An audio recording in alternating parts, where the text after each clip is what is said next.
Bapak dosen dan rekan-rekan semuanya. Terima kasih atas waktu yang diberikan kepada kami. Kami dari kelompok 6 akan mempresentasikan materi yang berjudul Proses dan Tujuan Pekerjaan Lapangan. Sebelum kami mulai mempresentasikan materi, kami aturkan panganjali. Om Swastiastu. Saya, Niwayan Putri Adriani Dewi, absen 7, sebagai moderator, dan rekan saya, Niputu Ayu Novita Chandrawati, absen 24. Adapun submateri akan kami paparkan, yaitu yang pertama, tujuan dan strategi melakukan pekerjaan lapangan, yang kedua, bagian-bagian pekerjaan lapangan, dan yang ketiga yaitu audit SMART. Baik, untuk materi yang pertama yaitu tujuan dan strategi melakukan pekerjaan.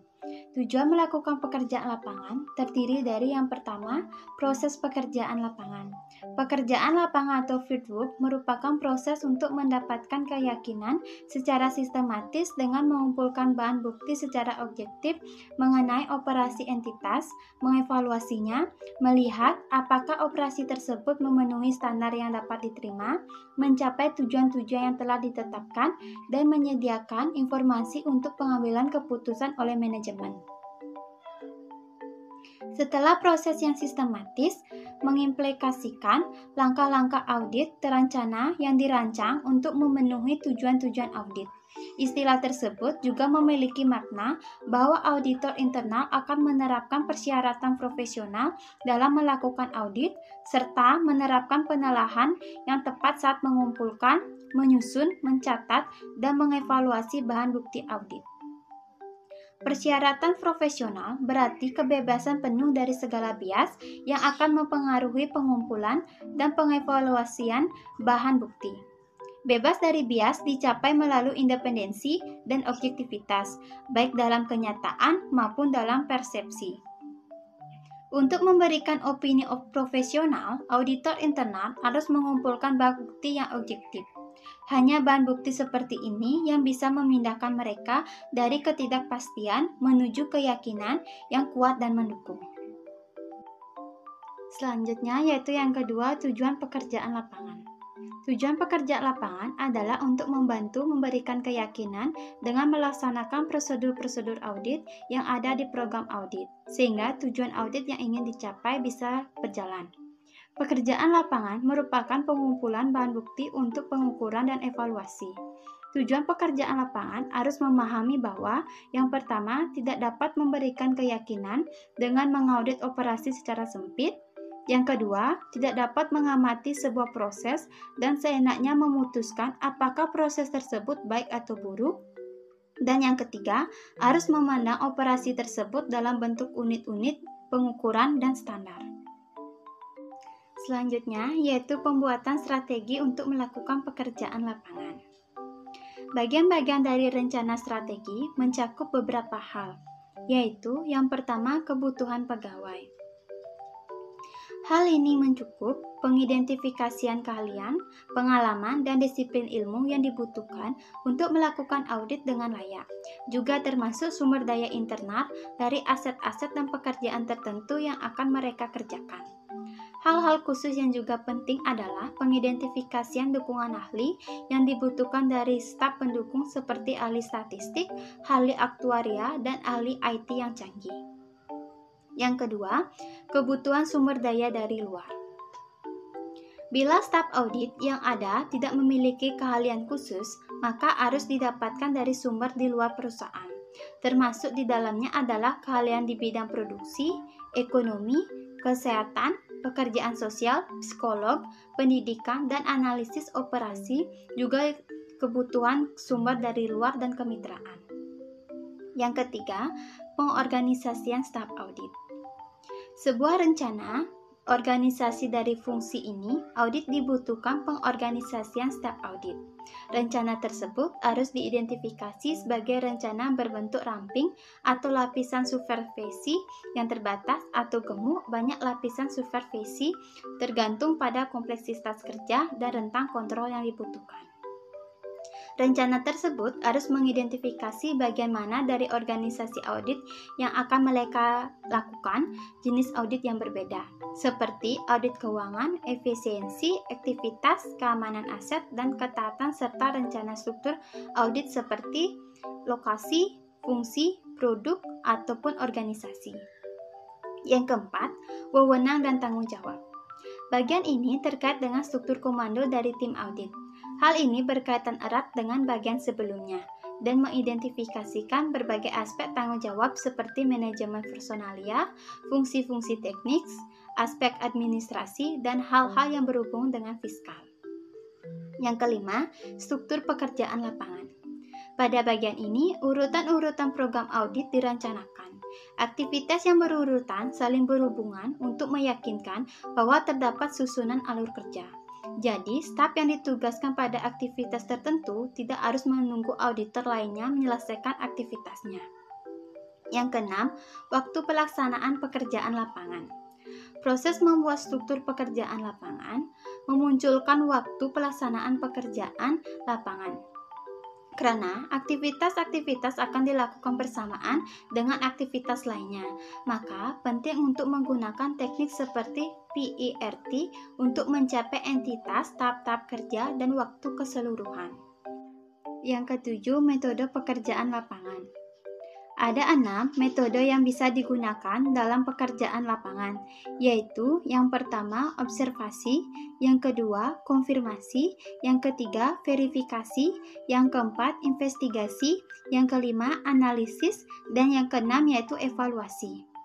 Selanjutnya yaitu yang ke-8, metode pendokumentasian. Bagian ini melibatkan akumulasi bahan bukti dan penyiapan kertas kerja. Bagian ini membutuhkan antisipasi hasil-hasil metode pekerjaan lapangan dan juga penggunaan akhir dari audit. Yang ke-9, penyiapan laporan. Struktur laporan seringkali dirancang pada awal proses audit. Survei pendahuluan seringkali akan mengidentifikasi hal-hal penting yang akan menjadi arah audit. Survei akan memberikan beberapa indikasi mengenai hal-hal yang akan ditemukan. Di sisi lain, beberapa penugasan audit dikhususkan untuk memeriksa hal-hal, aktivitas, ataupun kondisi-kondisi khusus. Hal ini merupakan tahap penyajian temuan-temuan audit dan kerangka kasar dari bagian-bagian laporan. Laporan harus dirancang dengan mempertimbangkan pembaca dan pengguna. Mempertimbangkan kemampuan dan tanggapan pembaca harus menjadi perhatian utama dalam rancangan atau isinya. Dan yang terakhir, yang ke-10, yaitu rencana kontingensi. Hanya sedikit aktivitas yang akan berjalan sesuai dengan rencana. Oleh karena itu, rencana harus menyediakan kontingensi. Rencana harus membuat kondisi terbaik yang biasa dicapai, yang biasa, dan yang terburuk. Kontingensi harus diantisipasi dan kerangka harus disiapkan untuk situasi-situasi seperti yang pertama, kekurangan staf, misalnya sakit, ditarik dari penugasan, pindah, dan lain-lain. Yang kedua, tidak ada bahan-bahan yang bisa diaudit. Yang ketiga, indikasi bahwa kondisi proyek tidak material. Yang keempat, indikasi mendadak tentang adanya kecurangan atau kejahatan. Yang kelima, halangan yang material dari klien, yaitu kurang berminat, menolak kerjasama, dan menahan bahan bukti. Yang keenam, kerusakan komputer atau masalah perangkat lunak. Yang ketujuh, campur tangan manajemen puncak seperti dalam hal lingkup audit, akses ke materi ataupun ke karyawan atau metode audit.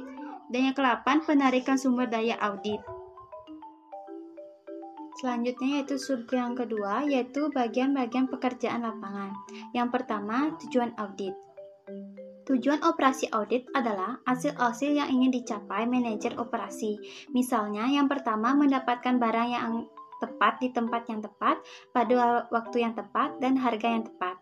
Yang kedua, hanya menerima produk-produk dari pemasok yang memenuhi spesifikasi dan tercakup dalam jumlah yang dipesan.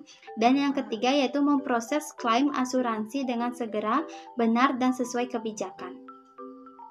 Sekian pemaparan dari saya. Untuk materi selanjutnya akan dijelaskan oleh rekan saya. Baik, saya akan melanjutkan materinya, yaitu prosedur audit.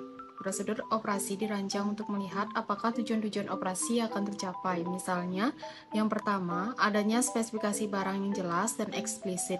Yang kedua, penggunaan metode statistik yang sesuai dalam menentukan jumlah yang diterima. Yang ketiga, yaitu operasi infeksi teknis. Tujuan audit terkait dengan tujuan operasi memiliki maksud yang berbeda. Tujuan audit dirancang untuk menentukan apakah tujuan operasi tertentu telah dicapai tujuan audit dengan menerapkan prosedur audit untuk menentukan apakah prosedur operasi berfungsi sebagaimana mestinya tujuan operasi. Tujuan operasi ditetapkan oleh manajemen, sedangkan tujuan audit ditetapkan oleh auditor. Contoh yang menghubungkan tujuan-tujuan audit dengan prosedur-prosedur audit untuk aktivitas berbeda dalam berbagai organisasi. Yang pertama yaitu rumah sakit. Tujuan auditnya adalah untuk mengevaluasi mutu layanan kebersihan. Penelahan catatan mungkin tidak akan membantu auditor menentukan mutu layanan. Pengamatan dan wawancara dengan beberapa karyawan dan pasien yang dipilih secara acak akan lebih tepat untuk menemukan masalah-masalah serius. Tujuan audit yang lain adalah memastikan kelengkapan dan validitas klaim asuransi pasien. Yang kedua, yaitu persediaan.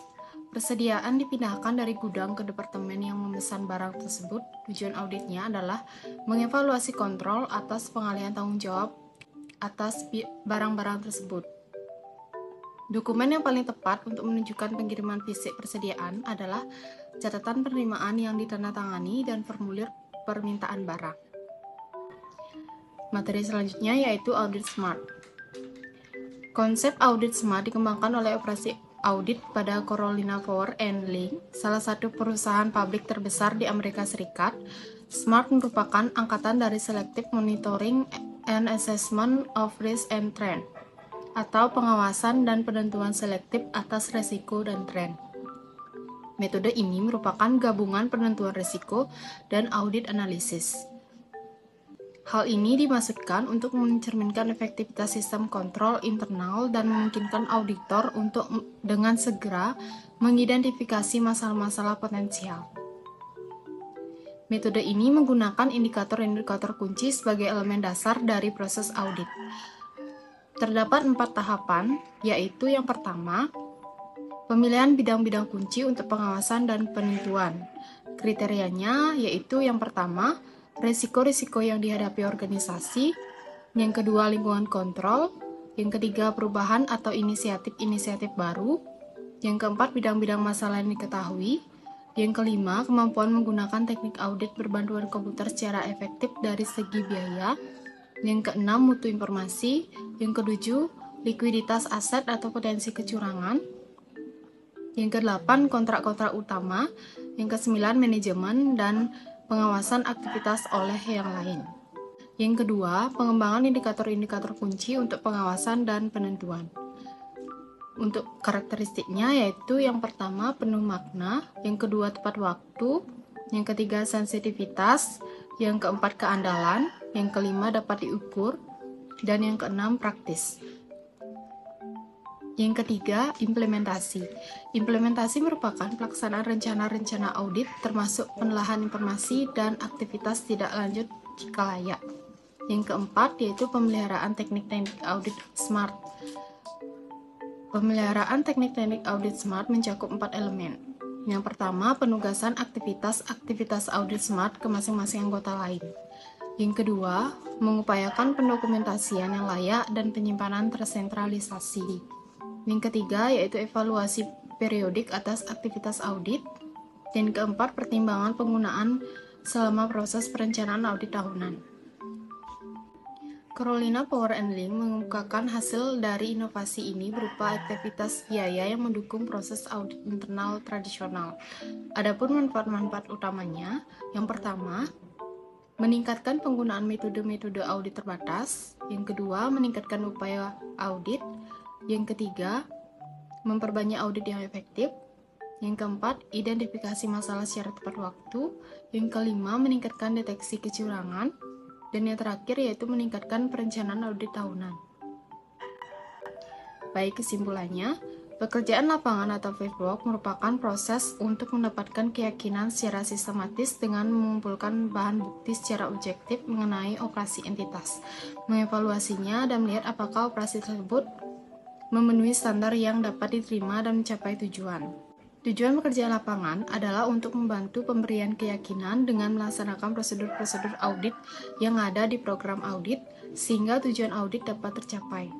Tahap persiapan untuk melakukan pekerjaan lapangan membutuhkan perhatian dan perencanaan yang sama seperti halnya persiapan audit keseluruhan. Dalam konsep audit SMART merupakan gabungan penentuan risiko dan audit analisis yang dimaksudkan untuk mencerminkan efektivitas sistem kontrol internal dan memungkinkan auditor untuk dengan segera mengidentifikasi masalah-masalah potensial. Baik, sekian dari saya kembalikan ke moderator. Baik, sekian presentasi dari kelompok kami. Kami ucapkan terima kasih dan kami tutup dengan Prama Santi. Om Santi Santi Santi Om.